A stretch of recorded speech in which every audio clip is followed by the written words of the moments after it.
Hey everyone, thanks for tuning in to a more than hype unboxing and review. Today, we're going to take a look at another classic silhouette with a modern twist. The first time I made a video like this, it was for the Timberland 6-inch boot. This time around, we'll be taking a look at the Clark Wallabee. First released in 1967 by British-based footwear manufacturer C&J Clark International, the Clark Wallabee wasn't a hit for Clarks in the UK, but it did find its home in North America. More than half a century has passed, and the Wallabee has remained largely unchanged, gathering a cult-like following on the way. I found for most this is a shoe that you either love or don't care for. But today, let's take a look at why you should consider adding a Wallabee to your rotation. I've always been a fan of that moccasin look of Wallabees, but this update adds some modern tech like a gore-tex membrane and a durable vibram outsole to the humble Wallabee. But enough intro, let's get right into the review, starting with the packaging. So these come in a regular brown Clark's Originals box. Taking a look at the size tag, the official name of these is Wallabee Boot Gore-Tex. Official colors is olive textile, that's it. And far as sizing goes, I'd say they run pretty true to size. So for example, in other Clarks like the Desert Boot, I wear a size 8, that's what I got here, and I like the fit. Retail price for these is honestly pretty steep.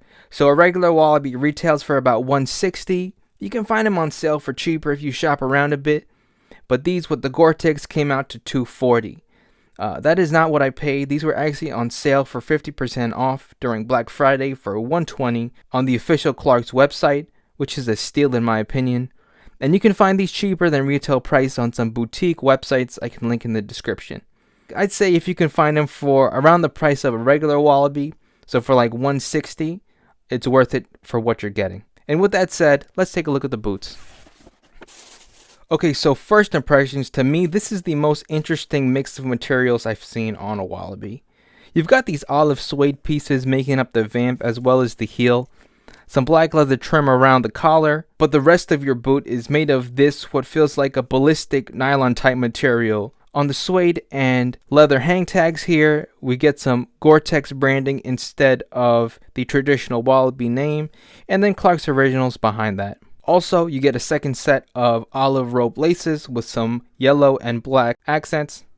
And actually, the stock set of laces here are flat black with a nice touch of reflective 3M in there as well. Let's take a closer look, starting with the suede vamp on the upper. The material used here feels just as good as the material used on other suede Wallabees, really soft and velvety, definitely will be nice to wear. One thing I was wondering though is how durable this would be in wet weather. Suede shoes probably isn't the best thing to wear in a rainstorm, so Clark's choosing to use suede here is an intriguing decision. I figured they must have treated this with some water repellent, and I was actually pretty happy to see water rolling off the suede vamp as well as on the heel when I splashed them with a little bit of water. It also is sort of a gusseted tongue, like any other Wallabee, which could come in handy if you get caught in some wet weather. Next, the mesh paneling here. Not much to say other than it feels really durable. It is that ballistic nylon type of feel.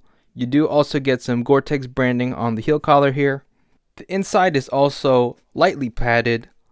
Lining is fabric around the heel, and you get a nice foam, what feels like a polyurethane insole. The top is lined with leather, and you get Clark's Original branding in gold on the heel.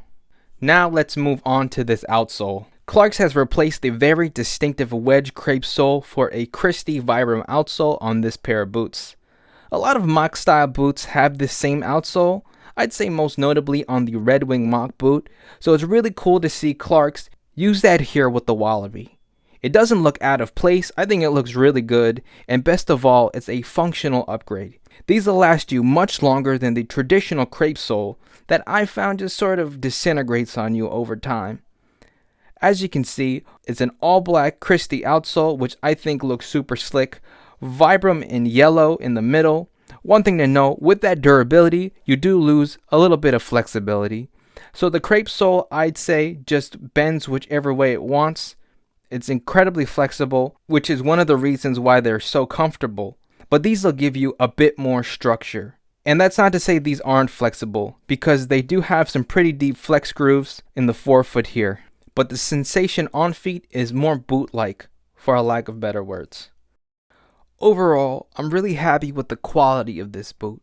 One of the main reasons I got him was I was just intrigued by what Clark's did here. Even though these have some suede, this strange combination of gore-tex and a rugged vibram outsole almost dares you to bring these out during a rainstorm. These feel like a pair of boots you don't have to worry about. You can wear them daily, you can beat them up, and with a light brushing, maybe a wash, you should be in good shape again. I'm really looking forward to getting out when I can and doing just that. And that brings us to the end of this review. Thanks for watching. I'm looking forward to bringing you more videos in the new year, so don't forget to like and subscribe, and I'll catch you on the next video.